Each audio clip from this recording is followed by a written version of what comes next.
All right, welcome to School Facilities and Operations Podcast. I'm Burke Jones. I'm the host, and every week we bring you a trade partner that shares their knowledge with us, things that as facilities professionals we have to deal with every day in our buildings, and we pick their brains and try to bring you some great knowledge.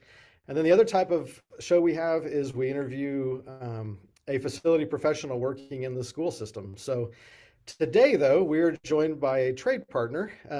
Steve Mankins from BCS is here. So, welcome, Steve. Hey, thanks for having me. Sure. So, we're going to dive into the world of controls.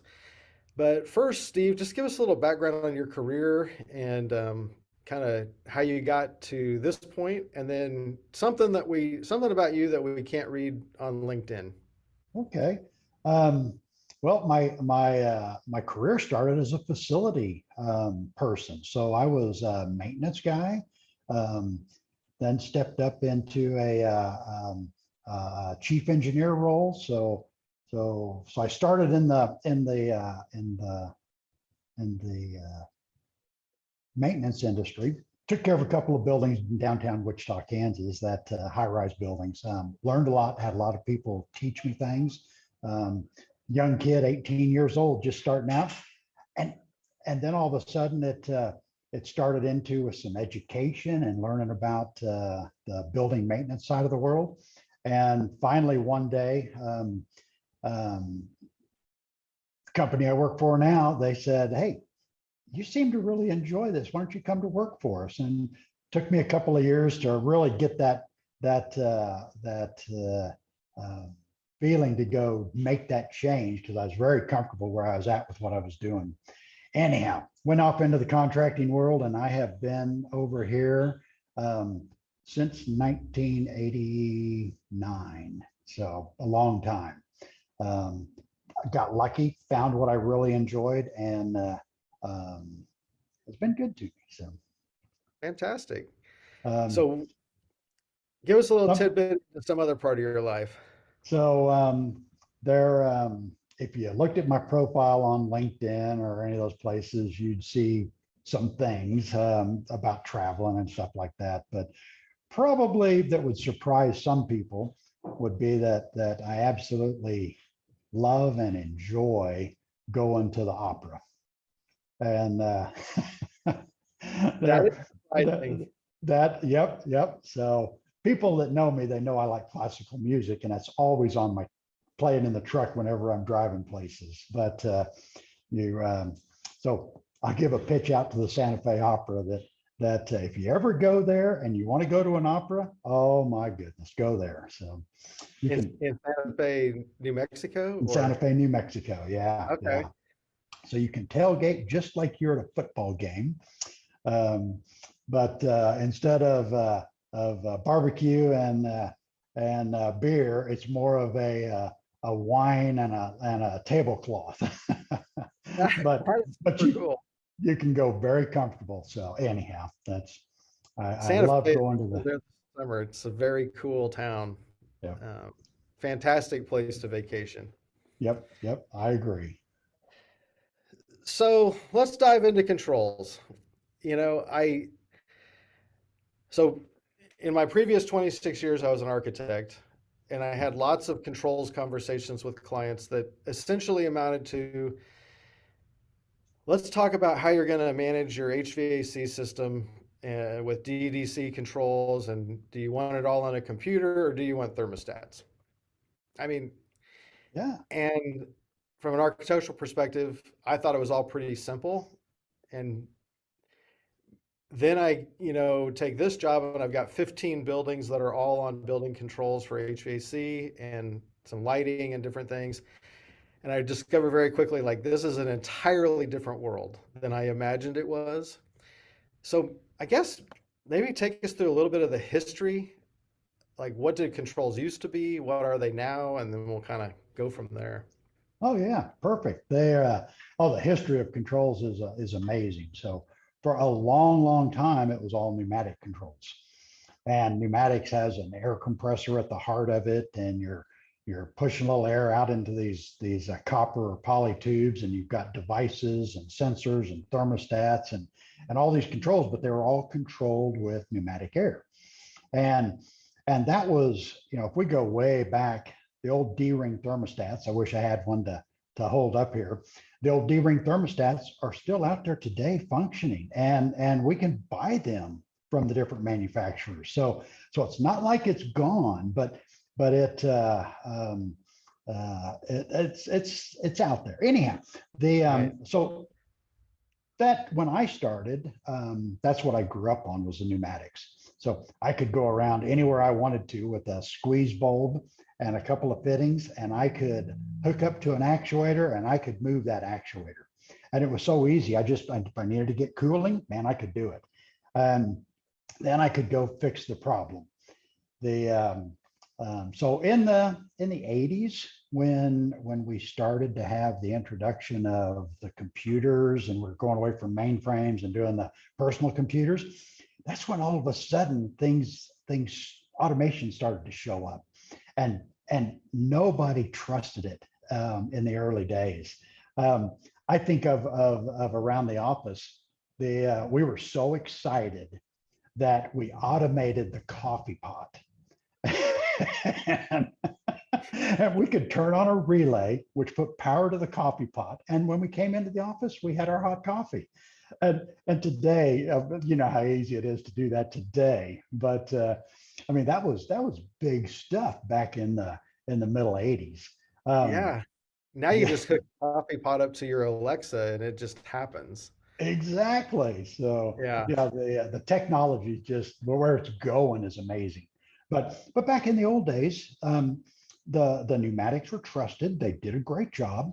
You had big high dollar service agreements on them to maintain them, and you had to do that, or they just wouldn't work for you. Computers came around, controls came around, and so we started to add these electronic controls, and facility people, like I said, didn't trust them. So we had bailout switches on everything. And I can remember a customer in particular that on pretty much all of them, you just had to have this bailout switch. If my electronics go down, or that computer burns up or doesn't work, I got to be able to go over there and flip a switch and go back to the stuff I trust. And Right. and and so the electronics were working, the control systems were working, and all of a sudden there was a power bump, and you set it up automatically to switch back over to the pneumatics. And now the Uh, pneumatics didn't work because you hadn't been calibrating them and testing them and servicing them, and so it was like, that broke, and that stuff isn't working because I hadn't been calibrated. So then finally, it probably took, I'm going to say, 6, 7 years, maybe a little bit longer, to get people to not put in the bailout switches, and then we started taking them all out. Um, nice. but so anyhow, so we started down this path of the electronic controls, and I can take into a program lines, and I can show you a receiver controller was a pneumatic device that had all these pneumatic inputs that came into it, and it controlled a hot water converter. Well, you had to tune that and tweak it and adjust it and set the throttling range and all these things. And then all of a sudden you had a program, one program line that you could type in, and it would replace that $400 receiver controller. And now Right. it's like, that's cool stuff right there. So, and now that we've got everybody's now has it, some flavor or another. Right. So much more accepted. Back in the old days, we thought that was going to eliminate staff, or cut down facility staff, and people sold it like that.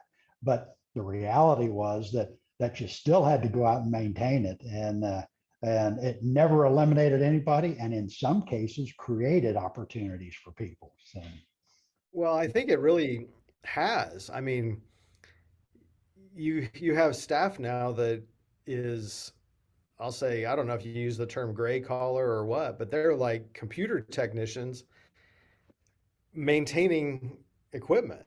yeah, Um, So it's a fascinating thing how the profession has evolved because of it. Oh yeah, totally. I a good mechanic that knows the basics of air conditioning and refrigeration and heating, boiler and chiller operation. I can take a good mechanic that knows that, and if he wants to learn controls, wow, they make the perfect technician. Yeah.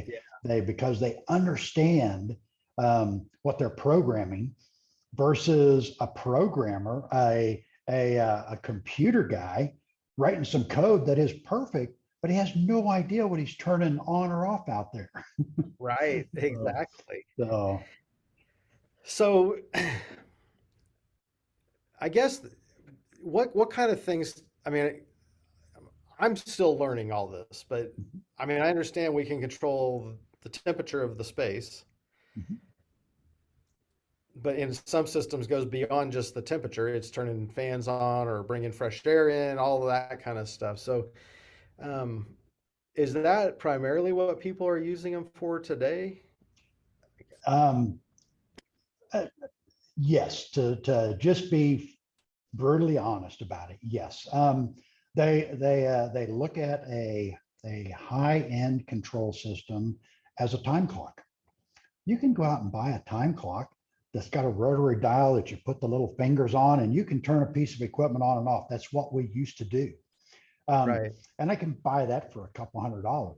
You know, a new control system. I mean, how you know, as a facility director, you know that's a whole nother trade and expense all on its own. You can spend Right. thousands of dollars, and uh, and so yes, it is a time clock. But if when used properly, scheduling is your single biggest energy savings thing you can do. Right. But you turn around and you start operating equipment efficiently, and you start putting things in like optimum start stop, time optimization programming that says, hey, my outside temperature is this and my inside temperature is this. It's only going to take 30 minutes to get up to temp. And so I'm going to delay my on time. So you can make it smarter. That's where the computer side adds that is it adds that smarts that looks at maybe a year ago what was going on and then looks at the previous 7 days and calculates when to start things properly. Hmm. Some of the new energy codes, single zone VAV, we programmed some of that, 10, 15 years ago. And now it's written, ASHRAE. There's actually ASHRAE guidelines that you have to use single zone VAV or you should use single zone VAV, and that's where your equipment modulates to maintain only what's needed in the space. So if I need a compressor running and I got a 10-ton compressor, but I only have a 5-ton load, I could modulate that stuff to maintain a 5-ton load. And now I get the savings associated with that. So just controlling temperature, staging things on and off, that's where we were 15 years ago. Right. Today, we're doing all this modulation and this anticipation and this additional control to be more energy efficient. So the then I think of things like we're controlling temperature. That's what everybody thinks of first. But you've got a sump pump in every facility, and by putting a simple sensor in there to know the level of that sump and trend it and monitor it, you can literally watch the performance of your ejector pumps and know if something's failing. So the things that we're doing today are a lot more analytical, um, and predictive on failures and being ahead of the curve, so that if a compressor fails in a rooftop unit, the tenants are going to know it. But you can have the control system go, hey, I turned on that compressor. My supply air temp didn't get below 60 or say 55 degrees.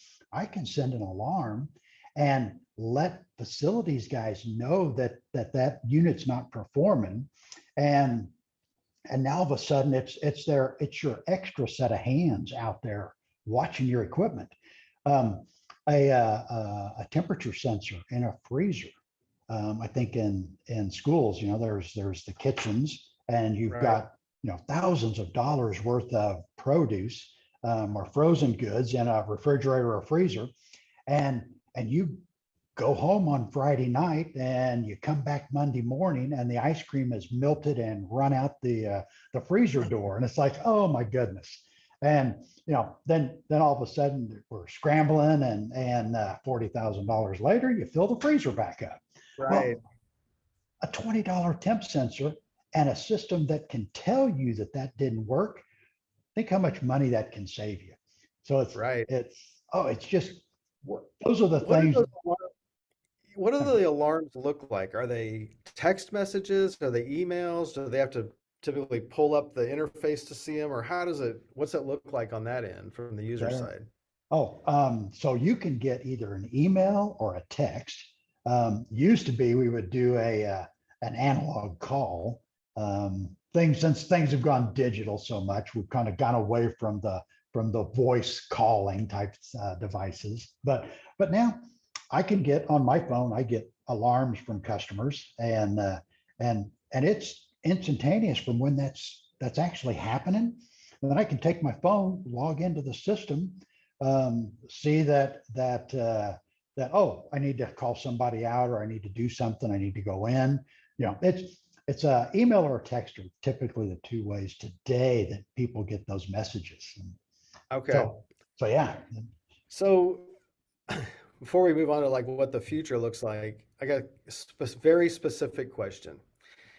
Talk to me about set points where in systems where you can heat and cool, like not at the same time, but you know what I mean. They can switch Yeah. back and forth from heating to cooling. So I've run into situations where the set points are too close together or something. Can you explain to me like what that looks like? And then what are most institutions using for set points? Like what's the temperature range that they're using for cooling and for heating? Uh-huh. Oh yeah. So the set point range, um, by default, I can tell you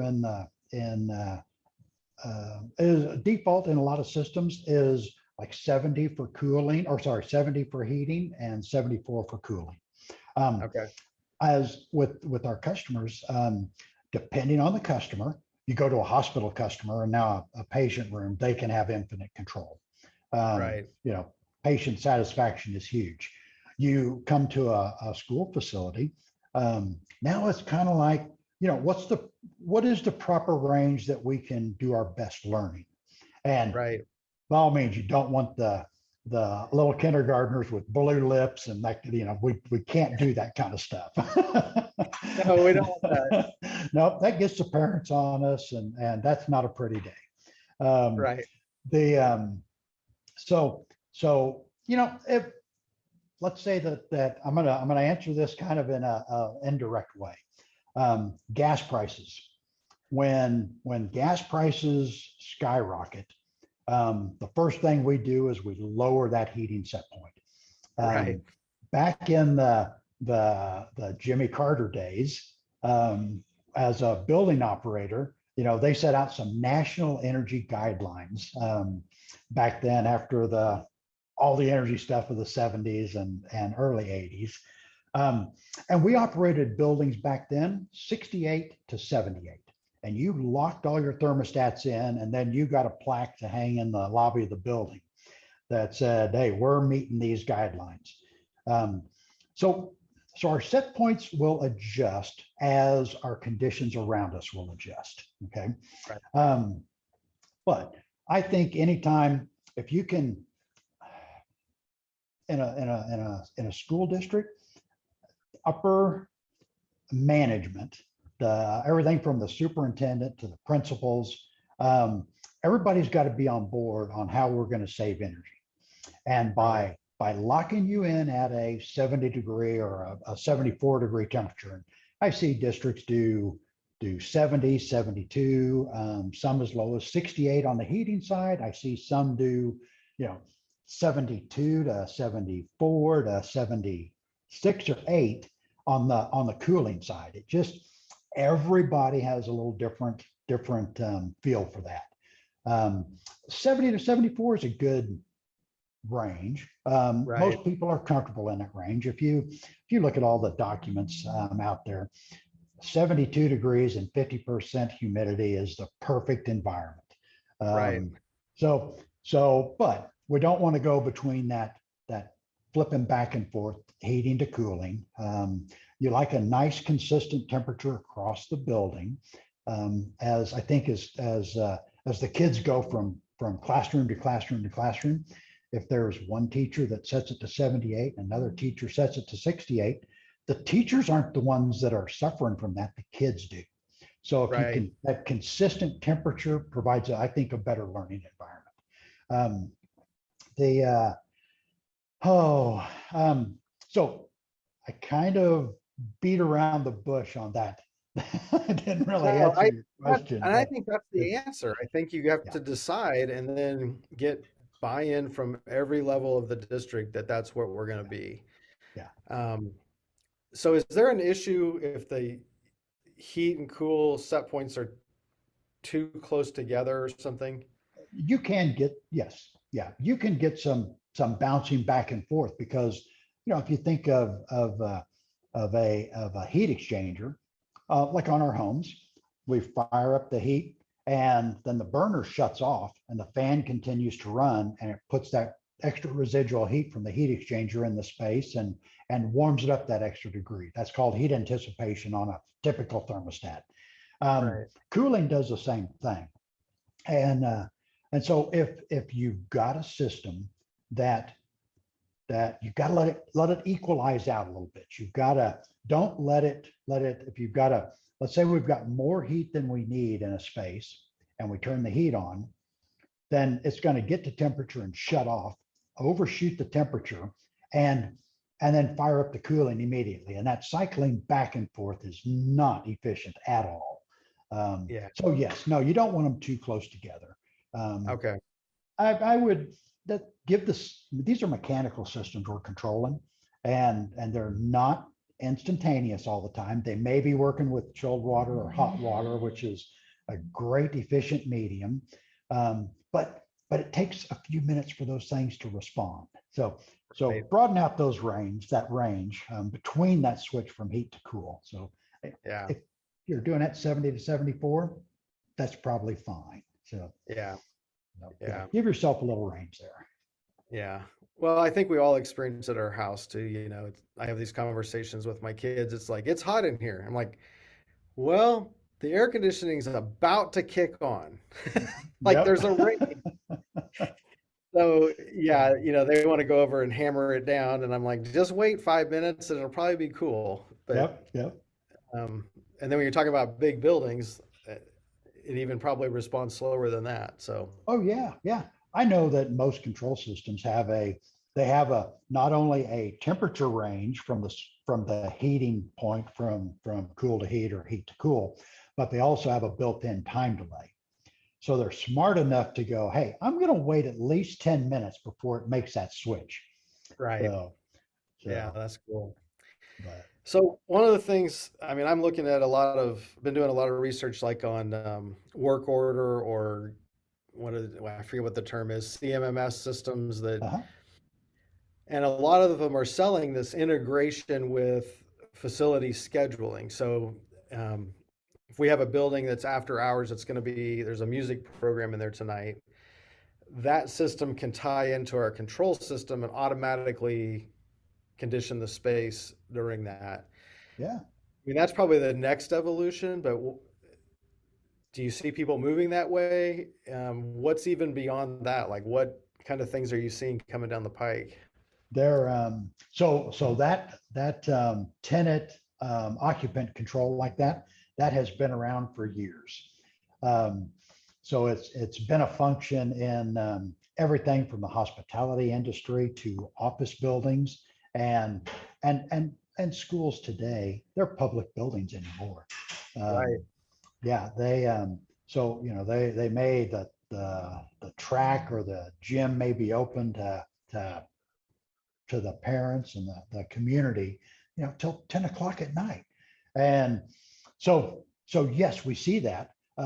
Also have seen things like when somebody requests that to be turned on, and let's say it's an outside entity, and let's say it's not a community thing, but it's an outside entity, and you're renting that space, you can Mhm. actually attach a dollar amount to that rental. When I fire up that piece of equipment, depending on what it is, it will have a dollar amount attached to it. Did I have to start a great big, 400-ton chiller to handle that gymnasium? Um, so actually written code that would, when a tenant in an office building pressed their override button, it turned it on for 2 hours. It turned on the rooftop equipment. And now there was a dollar amount attached to that. And now tenant number two presses their button and it set them up for 2 hours, but it took out and it said, okay, for 15 minutes, tenant one gets the full bill. For the next hour and 45 minutes, they split it. And the last 15 minutes, tenant two gets the full part of that. So you can get crazy with how to do that. But it's been around for quite a while. I see that in schools. I don't see many schools use it, um, only because their buildings, the activities go on all Right. night long, whether it's a church organization using it or a scout group or bitty basketball or whatever. Your buildings are you're 24/7, 365 anymore. Just about. Yeah. So and but these buildings are gorgeous. They're great buildings and ultimately we the taxpayers pay that stuff, and why Absolutely. not open them up and be able to use them like that. So no, I commend all of you guys for doing that and working with making it available. So no, Yeah. that's very I know. I cool. mean, we just handle that kind of thing manually. So if someone needs the auditorium, we get a work order and we make sure it's conditioned. Yep. Um, I And I suppose think I'm that's not what the most do. pneumatic. What? I think that's what most do. Yeah, and I'm probably like the pneumatic back, thinking about the pneumatic guys being uncertain of the new computer stuff. In some ways, I'm like, I'm not sure I trust this automated system. Then I'm going to get a phone call and 400 people are going to be hot. Yep. Yep. Oh yeah. Yep. I I there I think of the Sedgwick County 4-H building out by the zoo. Right. And have you ever rented that space? No. If you rent their space, there's one big room, and it has partitions that you can rent a third of it or a half of it or whatever. The thermostats say press and hold this override button. And so there's instructions to turn the HVAC equipment on, and which is cool, because not everybody will be savvy on how to start up a system, and Right. and so they put a little plaque up there, but it says how to turn things on. In your system, all of the thermostats have an override button on them, and if you program an override time in them, then if somebody's coming into a basketball game, they can press that button and it will turn it on for an hour or 2 hours or whatever you program in there. Right. So it could be somewhat automated, but it's once they get there, they can do it. So Right. Right. Yeah, I think we try to usually have it there already. Like we sure, want to sure. control it. We want to make sure they're comfortable, provide a good experience, all of that. So, Yep. Yep. so what other kinds of automation are you seeing coming down the pike? Oh my, I think of probably one of the things today is integrating not only your HVAC, but your lighting and your blinds and shades. Um, they're it's all part of the envelope and part of the energy of the building. But there's there's the new room controllers, and I'm going to call them application specific controllers, but it's at the high school. Every one of the boxes has a VA, every one of the rooms has a VAV box on it. So Right. that controller on that box is up there doing the HVAC stuff all day long. Now they're adding the ability to do the lighting control and any shades and blinds and that kind of stuff. So you step up to the thermostat, press a single button, and the outside blinds would drop down. You could have a projector turn on or a screen drop for it, and it would dim the lights on the projection side of the room and leave them brighter towards the back. There's we call it light harvesting, daylight harvesting. So now you have windows on the south side of the classroom, and you get all that nice light coming in. Well, there's no reason to have the lights on next to the windows at all.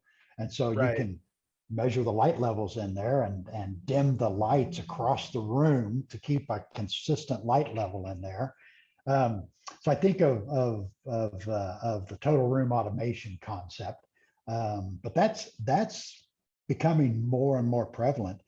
Imagine at a hospital, and the patient can lay in bed and adjust the temperature of their room. They can raise and lower their blinds.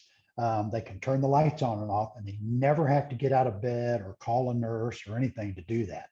So that's huge in that environment too. So, but That's interesting. that I see that automation happening. Buildings are just getting smarter and smarter and smarter. The chillers can talk to the air handlers and vice versa, and now they can all, if an air handler has to come on to handle something after hours, let's say, it then knows that it's got to turn on this associated pump and this chiller and maybe this boiler, and so it's just the idea of things getting smarter Right. is the technology today. And then I see a couple other things that are more and more in our industry is data analytics. If a piece of equipment is reaching its life expectancy, if an outside air damper that is not calibrated, or maybe some linkages come loose, then it can look at that, and it knows the outdoor air temp, and it knows the return air temp, and it knows the position of that damper. It can calculate what that temperature should be, and if it's not within a range, it can send an alarm, and it can say, hey, you need to go adjust this linkage. And we've done some code that looks at some old VAV boxes, like over at the high school. You've got a bunch of boxes that were put in there originally, brand new with the building, been great, done a good job. But there's seals on them, there's motors on them, there's mechanical devices that just eventually wear out. Well, now you can go and say, hey, I'm supposed to have 600 CFM going into this classroom. And if my damper's at 100% and my duct static pressure is correct, I can now accurately say something's wrong with this VAV box. And I can send a notification that says, hey, classroom 101 needs to have the VAV box looked at it. So the smarts getting into things are we're getting more and more memory in things, and so we can, all those codes, that fault protection, data analytics, all help keep a building more efficient. I think of used to be you would write a duct static pressure reset program, and the mechanical engineer would say, hey, maintain the boxes at between 70 and 90% of their position, and if one of them starts to get off, increase your duct static pressure, and if they come back down, decrease your static pressure. That all works great. What happens when that one box out there stays at 100% all the time? Then that just drives up all the rest of the air handler control. The speed comes up, the chilled water valve or the hot water valve opens more. That then feeds back into the chillers and the boilers, and they have to work harder.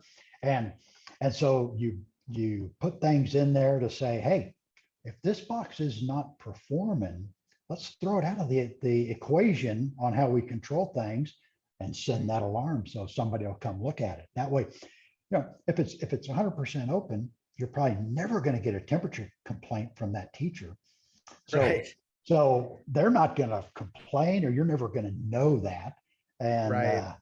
so you can be more proactive about things today.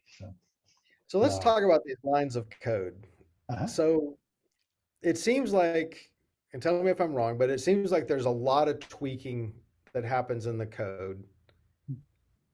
I don't yeah. know, almost continuously. Oh yeah. I know some of my friends that are in the industry, they actually have somebody that they call the control guy that Yep. I'm assuming is working in the code. Yep. Is there, a size of district that makes sense for? Because I have other friends that, outsource that and work in partnership with a vendor that handles that part of it, and they work together. What are you seeing in the industry for that specific of a person to be brought on board that is, they're not working on, they're not out turning wrenches necessarily, but they're increasing the performance of the system and monitoring the performance of the system. So is there a break even point where that makes sense to bring somebody in? There, there. I'm gonna be ornery here and answer that question. I expect that. Typical Steve. Yeah. um, so there is a point. Well, first off, the funny answer is asking the control guy that question is like asking the barber if you need a haircut. There you go. You're always going to need a Of haircut. course, Yes. but realistically, there is there are so many things that we do that the control system controls that if not maintained properly can cost you what's your number two expense on your budget. Energy, Employees are probably. going to be one, energy is Right. usually two or three. Right. And if we're not constantly staying on top of schedules and operations of equipment, then our energy costs just gradually rise. And as you know, if a bill raises $1,000 this month and $1,000 next month, and we go, oh, it was hot outside, or oh, it was cold outside, we kind of write it off. Right. We can explain that. Well, at some point, and especially in a district your size, um, the energy savings associated with somebody that would just pay attention to those controls, tweak and tune anything from the loop statements. A loop statement is a PID loop, proportional, integral, and derivative is what PID stands for. Okay. That was tuned at some point based on some characteristics. If that changes a little bit, it needs to be tuned again. It's not an adaptive type thing. It's just straight out. If the temperature changes, my valve percentage changes. Um, Right. Add some time to it, and then maybe some thinking so that it's not cycling too much. Um, but I could go to any control system anywhere and constantly tweak and tune from an energy perspective. Um, you do a project and it goes through the commissioning and it's all working and life's great. Um, I guarantee you at the end of that, there are ways to save energy. And Right. so a control person on staff can literally pay their wages, or you're going to pay their wages if you don't maintain it. You just don't Right. have that body on staff. So kind of a smart aleck way of answering that question. But I would say any large district, multiple buildings, they could definitely have a control person on staff. Now, maybe that control person doesn't do it 100% of the time, um, Right. but that's that extra body that helps with snow removal and all the Right. other ugly things that happen in the district. Other duties as assigned is what we like to call them in education. Yep, there you go. There you go. Yeah. I guess the Um, listeners know. So my district, we have 12 schools, nine elementaries, two middle schools, and one high school. And then we have, I don't know, five or six other just ancillary buildings that kitchen, transportation, that kind of thing. So um, I would say we're on the larger side of the school districts for sure. Oh Um, yeah, no, totally. what about guys that, through the years have, this building has this control manufacturer and this building has this control manufacturer. We've been fortunate to have some significant bond issues recently where we've fairly well standardized. It's not a perfect world, but we at least seem to have one main system. But what about districts that have, I don't know, three, four, Yep, five different manufacturers, and yep. are they logging into different software for either one of all of those different systems, or is there something that can pull it all together?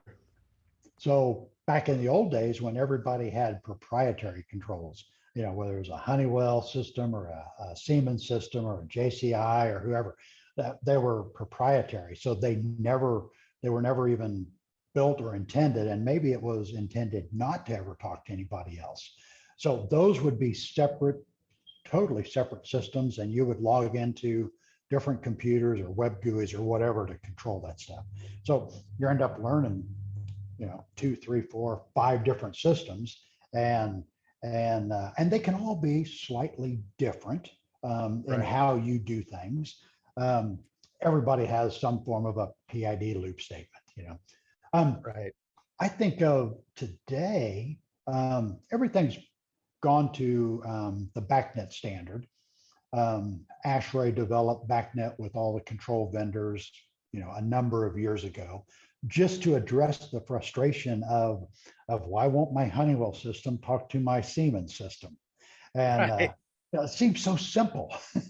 and right. and and yes, yes, from a facility perspective, like when I was a facility manager, yes, totally. Um, Now in the BACnet world today, we can most everybody is putting BACnet on their chillers, their boilers, their some controllers, and so you can pull things into different systems now. Um, Okay, when when uh, when you do that, um, there are you're still sitting there with you've got, let's say a chiller's got a BACnet card in it. You're limited to what that chiller can do, you know. right. And I would never advocate putting our controls 100% on and control a chiller, because these new chillers with magnetic bearings and things, the manufacturer is going to do that the best. There's none of us are going Right. to do that better. Um, but if you do that, let's say on a rooftop unit, um, now all of a sudden you pull it into your control system and you want to do something with it or make a change, you're still limited to what that manufacturer built into that rooftop to do. And so now if you repurpose that room or that area that is controlled there, you may need to change some stuff, how that may control a little bit. So Right. BACnet has made this easier, but there are still limitations with it. It's not 100% open thing, where you have access to all of the sequencing that's built into a rooftop unit. Right. So so it yeah. Okay. that that's a fun Complex. question. That's fun right there. Yeah. Yeah. Um, Yeah. It goes back to my first statement. I had no idea how complex this was when I was just an architect. Now that I'm in charge of 15 plus buildings, it's a totally different discussion, that we have. So yep. anything that and we've talked about a lot of stuff. Is there anything that you want to highlight that we didn't hit on? I am, I think the future is very much going to be computerized, going cloud-based now. Um, I think that we're going to have a mad dash to putting everything in the cloud. So security, internet security is getting more and more predominant in everything we do. Yeah. Uh, it wasn't that long ago that dual authentication was the newest thing. Right. I now have apps that have triple authentication, and it has to be on that specific device. It can't be transparent from my phone to my computer. Imagine a control system that now the field panels, the main control panels, they reside on the network. Okay. And they, to communicate, to share information, are going to have to do some form of authentication to be on the network. Um, there, there's you have your district computer and it's considered safe. You get to walk in every morning and plug it in and it hooks up to the network. We're coming down to a path where that's going to be seen as a third party device and it's going to be a zero trust network. So Right. I see our industry with a lot of that stuff coming at it. Well, it seemed like, I don't remember the details, but wasn't there a giant breach at Target and they entered through the Yeah. HVAC controller And that was probably 10, a year? 12 years ago. Yeah. Yeah, no, totally that. And, um, and passwords are important. None of us like to change our passwords. And holy cow, trying to remember something that's got all these different characters and Right. capitalizations. And yeah, that's a big deal. That is a big deal. We have customers that that they don't even allow us remote access from security perspective. Um, Right. they if you're not an employee of that facility, you are not going to get online from any Right. place. So, and You almost don't I want to talk about security because when you talk about security, then people find out and then like they're trying to hack you. So, yeah, oh yeah, it's crazy. So but it yeah, is there's interesting to think about as these devices become more integrated in the network, they have to maintain a certain level of security, just like everything else. So, yep, interesting discussion. yep. Yeah. Okay, so I think we've covered controls really well, at least at a baseline. So now I would do this with every one of the guests. It's this rapid fire. Uh-huh. So, what would your parents say you do for a living? Oh my goodness. Um, I they have no idea. Um, but um, my mom, who is 80, upper 80s, she goes, my son put that thermostat in. There you go. And that's Hey, all she would know. that's perfect. So, do you like using paper or digital for notes and planning and that kind of thing? I am all about the digital world. Um, the the paper things I used to do, like if I'd quote something to a customer, man, it was all handwritten, and I had my notes, and I went to school to be a draftsman. So when I'm trying, I can write real neat, and oh man, it looks great. Um, but no, the digital is that Absolutely. now. The downside to that is if you get a good virus, oh my goodness, there goes all your information. So, Yeah, that's but exactly right. but I don't need a great big file cabinet sitting in my basement or my office No, anymore. But I no. used to all of that. So yeah, digital. Okay. So, when do you do your best work? Are you a morning guy, afternoon guy, night guy? When do you get your Oh best my. work done? Um, I so I am a workaholic. And so I'm in 12-step program right now for that. There you go. I'm just kidding, but no, I love to work. So I'll answer that in the early in the mornings, 6 to 8 o'clock. I can get in and get a couple of things done without the hustle bustle of the phone and some interactions.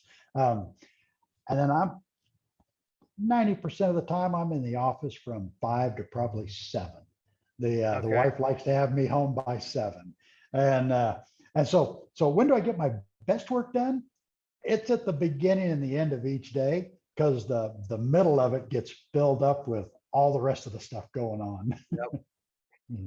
Yeah, for sure. I've noticed here I get in about 7:30 and everybody's in buildings at that time. So it's busy all day till about 3:30 and then it's like it just goes radio silent. Like the phones Yeah. quit ringing. Um, Everybody's going home for the day and I can get a good hour and a half of solid thinking in right then. So, Yep. Nope. I'm the exact same way.